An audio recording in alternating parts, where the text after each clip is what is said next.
Wicked Problem. Perekonomian nasional kita kian maju. Laju industrialisasi makin masif. Bersamaan dengan itu semua, kita juga bisa melihat begitu banyak tantangan yang muncul menyertainya. Ketimpangan sosial, kerusakan lingkungan, konflik horizontal, terorisme, krisis keuangan global, hingga isu keamanan digital. Semua tantangan tersebut amatlah kompleks dan pasti tidak mudah untuk diselesaikan. Kondisi sekitar kita sangat berbeda dibanding 200 tahun lalu, seperti ketika masa industrialisasi di dunia baru saja berproses. Meski secara kualitatif berbagai tantangan tadi sudah ada, akan tetapi sifatnya jauh lebih sederhana dibanding apa yang tengah kita hadapi sekarang. Di masa itu problemnya hanya seputar bagaimana cara mendirikan sebuah pabrik yang cukup besar untuk meningkatkan proses produksi, bagaimana membangun jalan yang kuat dilewati kendaraan logistik, atau bagaimana cara agar kita bisa punya pelabuhan dan landasan pacu untuk menunjang transportasi.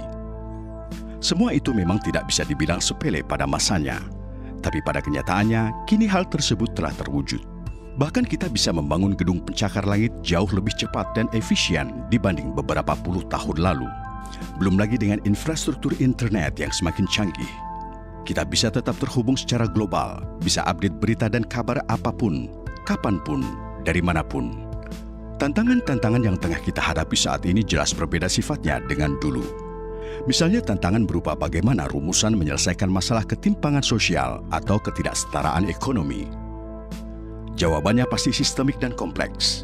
Inilah bagian penting dari realitas abad ke-21. Kita dapat mencatat pula bahwa banyak dari wicked problem berasal dari serangkaian solusi yang dulu dikembangkan selama era industri. Akan tetapi bukan berarti era industri adalah biang keroknya. Buktinya selama berabad-abad kita juga ikut menikmati banyak manfaat bahan bakar fosil. Dalam konteks ini seperti yang dikatakan Einstein, kita tidak bisa menyelesaikan masalah dengan menggunakan cara berpikir yang sama seperti yang digunakan ketika kita menciptakannya. Wicked problem yang kita hadapi saat ini membutuhkan seperangkat keterampilan baru dan sistem organisasi yang lebih kolaboratif untuk mengatasinya. Wicked problem adalah masalah yang sangat kompleks, tidak terstruktur, sistemik, multidimensi, dan mungkin tidak memiliki solusi yang diketahui dalam banyak hal. Manusia punya sistem kerja tubuh yang kompleks. Pada saat bersamaan kita juga memiliki permasalahan kesehatan.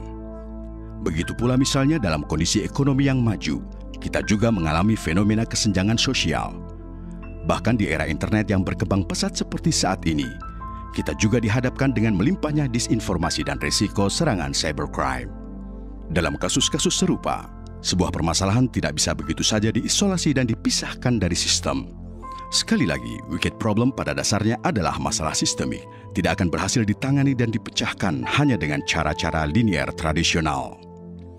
Konsep wicked problem sendiri pada mulanya berasal dari diskursus perencanaan sosial dan ilmu politik. Horst Rittel dan Melvin Weber menggambarkan konsep wicked problem pada tahun 1970-an. Mereka membandingkan wicked problem secara kontras dengan jenis masalah yang relatif mudah dipecahkan. Untuk memahami apa itu wicked problem, kita juga harus memahami seperti apa contoh standar masalah yang mudah. Kalau problemnya semacam menemukan pasangan mur dan baut yang pas, atau mencari jalan terdekat dari Jakarta ke Surabaya, maka hal seperti itu masih tergolong masalah mudah, atau kita sebut saja masalah jinak, karena gampang diselesaikan hanya dengan bantuan peta atau buku petunjuk. Masalah jinak memiliki sejumlah karakteristik yang relatif sama, punya batas yang jelas, dapat dirumuskan dengan mudah, dan memiliki beberapa indikator keberhasilan. Dengan kata lain, mudah saja untuk menunjuk mana yang jadi bagian dari masalah dan mana yang bukan.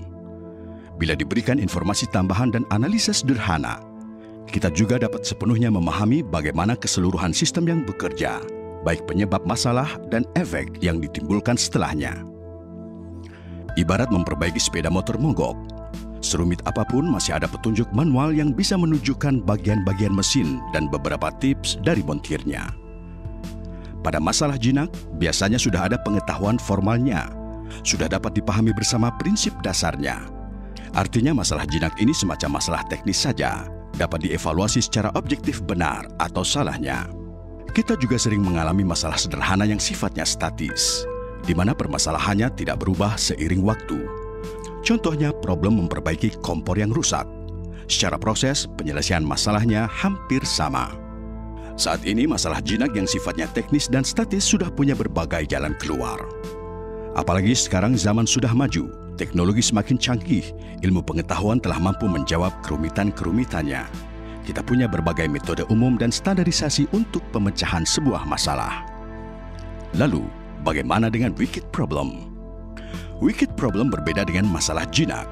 Wicked problem menghadapkan kita pada kondisi open system, perubahan iklim dan kesenjangan sosial misalnya. Semua tantangan ini memiliki sejumlah karakter kompleks dan hampir-hampir tidak terjangkau pendekatan tradisional kita. Biasanya model penyelesaian secara tradisional hanya berupa mendefinisikan masalah, menganalisis, dan memecahkannya secara berurutan. Masalahnya, pada kondisi open system, wicked problem tidak terikat dalam kerangka ruang dan waktu. Wicked problem melintasi batas-batas dan lintas disiplin ilmu, sehingga sulit untuk dipahami struktur-strukturnya. Wicked problem memang membuat kita merasa berantakan. Wicked problem juga bisa bertambah rumit. Semakin Anda menyelidiki seluk-beluknya, masalah akan semakin berkembang ke dimensi yang berbeda. Wicked problem bersifat multidimensional, tidak hanya saling berhubungan pada banyak skala dari mikro ke makro. Sebagai contoh, masalah terorisme. Ketika dicari akar masalahnya, Anda pasti akan menyelam lebih dalam pada hal lain yang terkait, eksplorasi hingga ke dimensi ekonomi, budaya, dan politik. Tidak ada satu solusi global terstandar yang cocok untuk mengatasinya. Apalagi ketika masalah menyangkut nilai-nilai kemanusiaan yang sudah sangat mengakar di masyarakat. Tengoklah lagi salah satu contoh wicked problem bernama penanggulangan kemiskinan. Mulai dari ketimpangan ekonomi, problem pada sistem pendidikan, hingga kualitas layanan publik. Semua bidang itu saling terkait pada satu masalah. Bila Anda tarik paksa pada salah satu bidang saja, maka seluruh bidang terkait akan turut ikut membebani. Masalah yang kompleks juga bersifat dinamis, berevolusi dari waktu ke waktu. Sebagai konsekuensi, solusinya juga tentu turut berevolusi. Kita juga akan sering menemui ragam karakter komponen masalah berbeda di masing-masing tempat, sebab pasti ada perbedaan pada tataran implementasi kebijakan di berbagai wilayah. Tantangan tata kelola kerjasama global misalnya.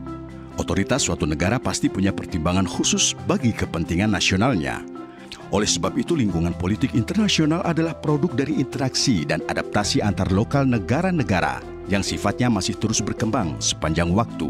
Menemukan rumusan konsensus dan koordinasi global yang positif disepakati oleh semua negara akan sangat sulit. Banyak pihak akan merasa kewalahan, mengundurkan diri, atau pada akhirnya cukup malas merespon keruwetan dari wicked problem.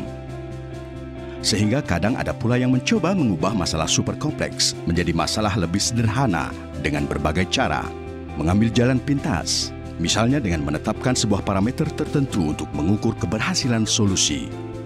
Hal ini sebenarnya belum menyelesaikan atau menghilangkan satu masalah, hanya sekedar menggesernya saja. Mencoba menjinakkan wicked problem dengan cara seperti itu memang terkesan selesai dalam jangka pendek, namun jelas akan terlihat gagalnya dalam jangka panjang. Wicked problem akan menyeruak lagi nanti, dalam bentuk yang berbeda atau bahkan lebih buruk. Sebab ternyata solusi yang dipaksakan sebelumnya justru dapat menambah masalah dan semakin menghabiskan sumber daya. Mengatasi masalah kompleks membutuhkan sistem berpikir yang mampu melihat gambaran yang holistik. Dibutuhkan kemampuan integrasi berbagai perspektif hingga memahaminya sampai ke jantung permasalahan. Kita perlu mendapatkan sudut pandang yang fundamental untuk merangkum banyak proyeksi termasuk dari sisi-sisi yang berlawanan, dan kemudian akhirnya mampu mundur sejenak untuk mendapat gambaran permasalahan yang lebih jernih. Wicked problem melibatkan lingkup kompleksitas sosial masyarakat secara umum. Oleh karenanya, kita perlu mengembangkan platform yang mampu membangun pemahaman bersama tentang betapa kompleks dan rumitnya masalah yang tengah kita hadapi. Sehingga kita mampu mengkomunikasikan kompleksitas masalah dengan lebih luas dan dapat diakses oleh semua orang. Mampu menumbuhkan sebuah paradigma di mana semua dapat mengintegrasikan konteks dan pemaknaan dari ruang lingkupnya. Maka diperlukan infrastruktur yang kuat untuk membangun dan mempertahankan distribusi kepercayaan di masyarakat dan memastikan kolaborasi yang berkelanjutan. Dalam hal ini, analisa atas stakeholder dan dinamikanya menjadi sangat penting untuk menumbuhkan kolaborasi yang lebih inovatif. Sementara itu, sikap empati dan keterbukaan dalam menerima masukan juga tetap diperlukan untuk dapat mengintegrasikan beragam pandangan dan pendapat masyarakat. Pada akhirnya, sebuah platform hanya alat untuk mengintegrasikan banyak perspektif dan masukan yang terus-menerus. Karena masalah-masalah akan selalu berevolusi bersama dengan solusi-solusinya.